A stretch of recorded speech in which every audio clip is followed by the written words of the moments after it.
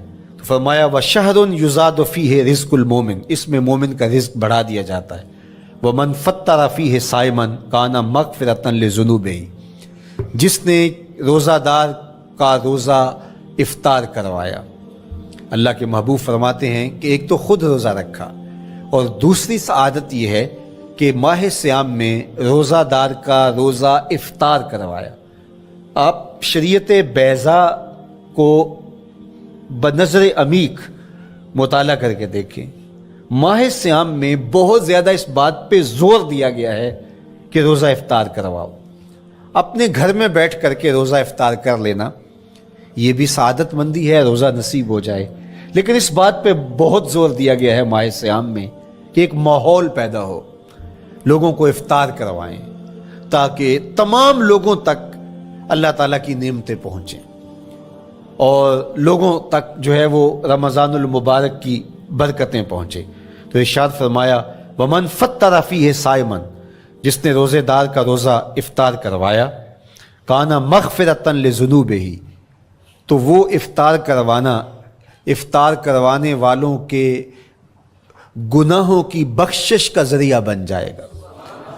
یہ افطاری گناہوں کی مغفرت کا سبب بن جائے گی۔ وَعِتْقَ رَقْبَتِهِ مِنَ النَّارِ، اور آتش دوزخ سے گردن کی آزادی کا مجدہ جاں فضا بن جائے گا یہ امر کہ اس نے کسی کا روزہ افطار کروایا۔ وَقَانَ لَهُ مِثْلُ أَجْرِهِ مِنْ غَيْرِ أَنْ يَنْقُصَ مِنْ أَجْرِهِ شَيْءٌ، اور روزہ افطار کروانے والے کو روزہ رکھنے والے جتنا اجر ہی دیا جائے گا، لیکن روزہ رکھنے والے کے اجر میں بھی کوئی کمی نہیں واقع ہوگی۔ جتنا اس نے سارے دن کی بھوک اور پیاس کاٹ کر کے تکلیف اٹھا کر کے روزہ رکھا، جس نے شام کو اس کو افطار کر دیا اتنا ہی ثواب اس کو عطا کر دیا جائے گا، اس کا اجر کم کیے بغیر۔ اللہ اکبر، یہ امت کے لیے اللہ نے کیا پیکج دیا ہے، کیا کرم نوازیاں ہیں اس امت کے لیے۔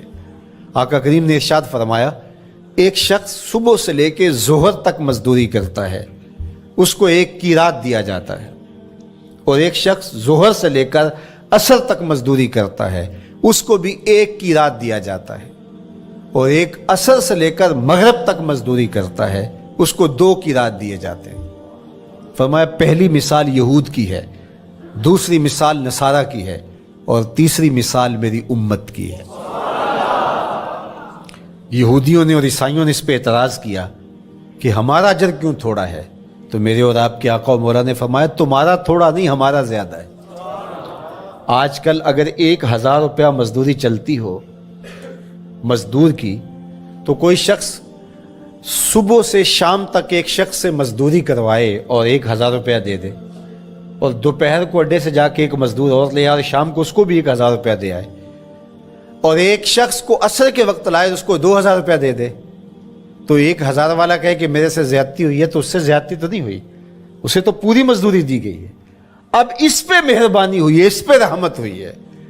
تو کہا یہود اور نصارہ کی یہ مثال ہے، ایک صبح سے ظہر تک مزدوری کرے اس کو 1 قیراط، ایک ظہر سے عصر تک مزدوری کرے اس کو بھی 1 قیراط، اور تیسرا بہت تھوڑا وقت عصر سے مغرب تک مزدوری کرے اس کو 2 قیراط۔ کہا یہ امت محمدیہ علی صاحب الصلوات کو دیا گیا نور ہے۔ تو ایک شخص نے سویر سے لے کر شام تک روزہ رکھا، بھوک کاٹی، پیاس کاٹی، سخت شدت کی گرمی سہی، اور ایک شخص نے شام کے وقت اس کو روزہ افطار کروا دیا۔ اور سنو حضور علیہ الصلوۃ والسلام کا فرمان، جب حضور نے فرمایا کہ اس کو پورا اجر ملے گا پہلے کے اجر کو کم کیے بغیر، تو صحابہ کا تو دل تڑپنے لگا کہ یہ کتنی بڑی بات ہے۔ اب آپ جانتے ہیں کہ یہ زمانہ ایسی معاشی خوشحالیوں کا نہیں تھا، لوگوں کے پاس تو نان شبینہ بھی میسر نہیں ہوتا تھا، تو صحابہ نے جو سوال کیا، قالوا یا رسول اللہ صلی اللہ علیہ وسلم، انہوں نے کہا اے اللہ کے پیارے رسول صلی اللہ علیہ وسلم، لیسا کلنا یجد ما یفطر الصائم، ہم میں سے تو ہر بندہ یہ طاقت نہیں رکھتا کہ روزہ دار کو روزہ افطار کروا دے۔ تو یہ اتنی بڑی سعادت، تو یہ تو پھر اہل زر ہی یہ سعادت حاصل کر پاتے ہیں. ہمارے جیسے لوگ تو پھر جو مال و دولت نہیں رکھتے تو وہ تو پھر یہ سعادت نہیں حاصل کر پائیں گے. تو میرے اور آپ کے آقا و مولا نے کیا فرمایا؟ قال، حضور نے ارشاد فرمایا، یوت اللہ ھذا الثواب، یہ ثواب اللہ اس شخص کو بھی عطا کرے گا، من فطر صائما علی مزقۃ لبن او تمرۃ او شربۃ من ماء. فرمایا کہ یہ اجر اللہ اس کو بھی عطا کرے گا جس نے کسی کا روزہ ایک گھونٹ دودھ سے کھلوا دیا یا ایک کھجور سے کھلوا دیا یا پانی کے ایک گھونٹ سے اس کا روزہ افطار کروا دیا. لازمی نہیں ہے کہ دسترخوان سجا ہو، انواع و اقسام کے کھانے پڑے ہوں اور وہ افطاری ہی افطاری قرار پائے گی. جس نے کسی کو وہاں باہر ٹوٹیوں سے پانی کا گلاس بھر کے، کٹورا بھر کے سادہ پانی بھی پیش کر دیا تو اس کو بھی ثواب مل جائے گا. کتنا ثواب ملے گا؟ پورا روزہ رکھنے کا ثواب اس کو ملے گا. کتنی رحمتوں کی لوٹ سیل لگی ہے. کوئی ایسے بھی بانٹتا ہے، کوئی ایسے بھی کرم نوازیاں ہوتی ہیں، لیکن میرے رب کے خزانے کتنے کھلے ہیں. میں نے مدینہ المنورہ میں ایک شخص کو دیکھا کہ وہ روزے کے وقت وہاں سے ہی گلاس لیتا اور زمزم سے بھرتا اور روزہ داروں کے آگے رکھتا چلا جاتا، اور روزانہ اس کا یہ عمل ہوتا. نماز عصر کے بعد شروع ہوتا، جتنی اس کی پہنچ ہوتی ہر ایک کے آگے رکھتا چلا جاتا. پانی بھی وہاں سے لیا، گلاس بھی وہاں سے لیا. اللہ اکبر. فرمایا دودھ کا ایک گھونٹ یا پانی کا ایک گلاس یا ایک کھجور اس نے کسی کو پیش کی اور اس نے اس سے روزہ کھولا. اللہ کے محبوب فرماتے ہیں پہلے کے اجر میں بغیر کسی کمی کے اس کو پورا پورا ثواب روزے کا نصیب ہوگا. اللہ اکبر. اب سنو، پھر حضور نے ارشاد فرمایا ومن اشبع صائما، اور جس نے صحیح اہتمام کے ساتھ روزے دار کو اچھا کھانا کھلایا، اچھی پرتکلف افطاری دی، سقاہ اللہ من الحوض شربتا لا یظمأ حتی یدخل الجنہ، اس کو حوض کوثر سے ایسا جام ملے گا کہ اس کو کبھی پیاس نہیں ملے گی یہاں تک کہ جنت میں چلا جائے گا. اللہ اکبر. اس کو کوثر کے جام نصیب ہوں گے حشر کی گرمی میں. اور آپ کو معلوم ہے، علماء سے آپ نے بارہا سنا ہوگا کہ جام کوثر جس نے ایک بار پی لیا پھر 50,000 سال کے دن میں اس کو دوبارہ پیاس نہیں لگے گی. یہ جام کوثر کی خصوصیت ہے. فرمایا وَهُوَ شَهْرٌ أَوَّلُهُ رَحْمَةٌ، یہ وہ مہینہ ہے جس کے پہلے 10 دن رحمت ہیں اور اس کا درمیانی عشرہ مغفرت ہے. وَآخِرُهُ عِتْقٌ مِّنَ النَّارِ، اور اس کا آخری عشرہ جو ہے وہ آتش دوزخ سے نجات کا ضامن ہے. فَاسْتَكْثِرُوا فِيهِ مِنْ 4 خصال، کہا کہ 4 کام اس مہینے میں کثرت کے ساتھ کرو. خصلتان ترضون بہما ربکم، 2 کام تو وہ ہے جس سے تم اپنے رب کو راضی کرو گے. وخصلتان لا غنا بکم عنہما، اور 2 کام ایسے ہیں کہ ان سے بے نیاز نہیں ہو سکتے تو وہ تمہیں کرنے پڑیں گے. اما الخصلتان اللتان ترضون بہما ربکم، وہ 2 خصلتیں، 2 کام جن کے ذریعے سے تم اپنے رب کو راضی کر سکو. فشہادت اللہ الہ الا اللہ، وہ گواہی دینا ہے لا الہ الا اللہ. وتستغفرونہ، اور تم کثرت سے استغفار کرو، اللہ سے بخشش مانگو. یہ 2 کام تم نے کرنے ہیں. وَأَمَّا الْخَصْلَتَانِ اللَّتَانِ لَا غِنَىٰ بِكُمْ عَنْهُمَا، اور وہ چیزیں جن کے بغیر تمہیں چارہ نہیں ہے. فَتَسْأَلُونَ الْجَنَّةَ وَتَعُوذُونَ مِنَ النَّارِ، اللہ سے جنت طلب کرو اور دوزخ سے پناہ مانگو. تو یہ 2 کام جو تمہاری ضرورت ہے تم اس مہینے میں کثرت کے ساتھ کرو. تو یہ مہینہ رحمتوں کی لوٹ سیل کا مہینہ ہے، یہ کرم نوازیوں کی